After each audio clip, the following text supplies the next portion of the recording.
Okay, so in this question, we're asked a whole bunch of stuff. And we're saying, what is the sine of 300? What is the secant of 30? And so on and so on and so on. And it may look like a lot, but if you look closely, you'll see that all of these are special angles. They all have something to do with 30 degrees or 60 degrees or 45 degrees or something like that. So I'm going to use my unit circle and figure out how this relates to all these questions up here.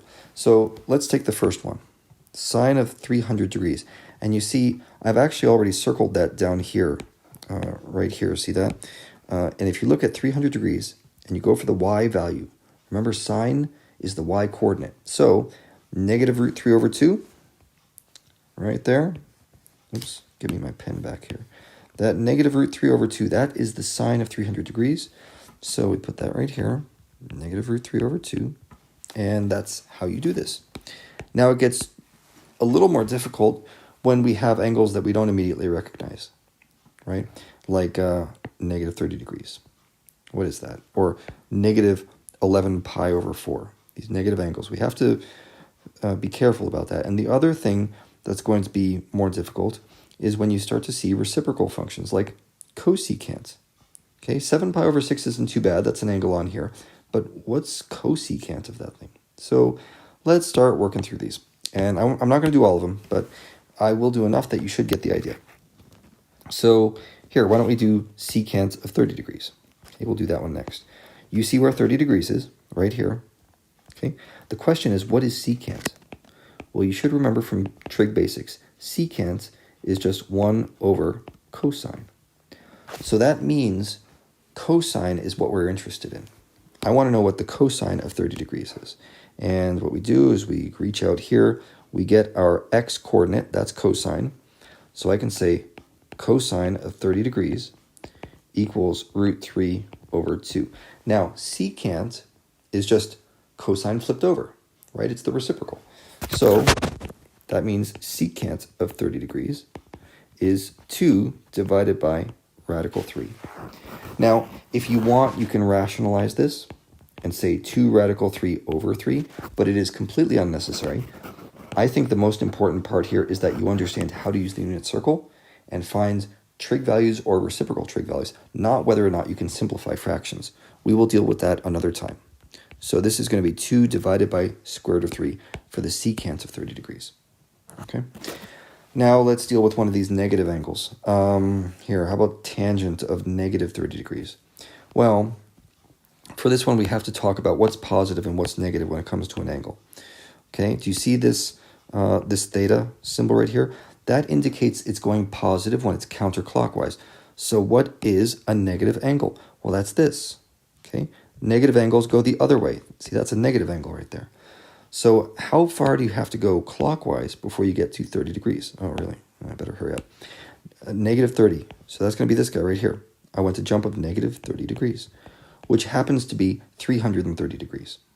Okay, so if I said tangent of negative 30, well, that's going to be the same as tangent of 330. Okay, because they are in the same spot on the unit circle. Tangent of 30 degrees equals tangent of 330 degrees. And if you have your tangents memorized, that's pretty handy. These will come up a lot. So this is negative 1 over radical 3. That's what the tangent value is for this point right here. And the way I remember it is I know that tangents, I'll write a few tangents here for you. Let's pick purple. Tangents start out small at 1 over root 3. They go to 1, and then they get bigger at root 3. I mean, the smallest they get is obviously 0 on the x-axis. And the biggest they get is infinity down here. Now, the other thing about tangents is that the sign changes depending on which quadrant you're in. So these are actually all negatives. Tangent is negative in quadrant 4. I guess it doesn't really make sense to put a plus or minus. Whatever. That does not exist down there. So my tangent down in the 4th quadrant at point P, that's 330 degrees or negative 30 degrees, is negative 1 over root 3. Okay, so that's what we have right here. Negative 1 over root 3. Now let's just end this video on one of the really crazy ones. Okay, sine of negative 11 pi over 4. How do we do that? Well, here, let me bring this down here. Go away, tangent. I'm done with you. let's talk about that sine of negative 11 pi over 4. Okay, negative 11 pi over 4.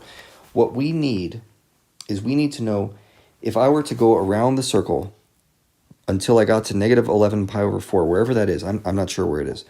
But it's going to be more than once around the circle. It might be a couple times.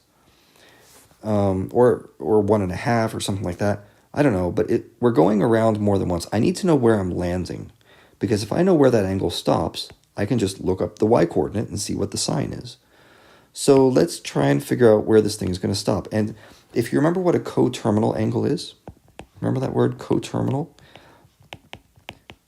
That means if I only knew an angle on the unit circle that was equivalent to negative 11 pi over 4, then I could get my answer very easily. So let's try this. Let's try negative 11 pi over 4 plus 2 pi. This is how we find coterminal angles. And I actually don't want plus 2 pi because those don't have common denominators. Let's try plus 8 pi over 4. Okay, well that's going to be negative 3 pi over 4. Okay, and I'm going to skip to the chase here. That's this angle right there. I happen to know my negative angles pretty well. But although this is negative 3 pi over 4, negative 11 pi over 4, that's what we started with. That's actually this thing that goes like spiraling around. It ends at the same place as negative 3 pi over 4. So we don't need to worry about it. We just use negative 3 pi over 4. Or let's say you're not as good with negative angles. You just haven't had the practice yet. That's fine. Negative 3 pi over 4, add another 2 pi to it, or 8 pi over 4. And that is 5 pi over 4. And now you can see where 5 pi over 4 is. It's written right here. So there's my angle. I'm saying that the sine of negative 11 pi over 4 equals the sine of 5 pi over 4 because those two angles are coterminal. And since this is sine, right, that's y-coordinate. So I'm really looking at, there we are, negative radical 2 over 2. Negative radical 2 over 2. So you see, sometimes these take some reasoning to get your way through, especially those big negative angles or very big positive angles. You need to unwind them, so to speak. You need to add or subtract spirals, find a coterminal angle that you can use that is on the unit circle, and then you're in the clear.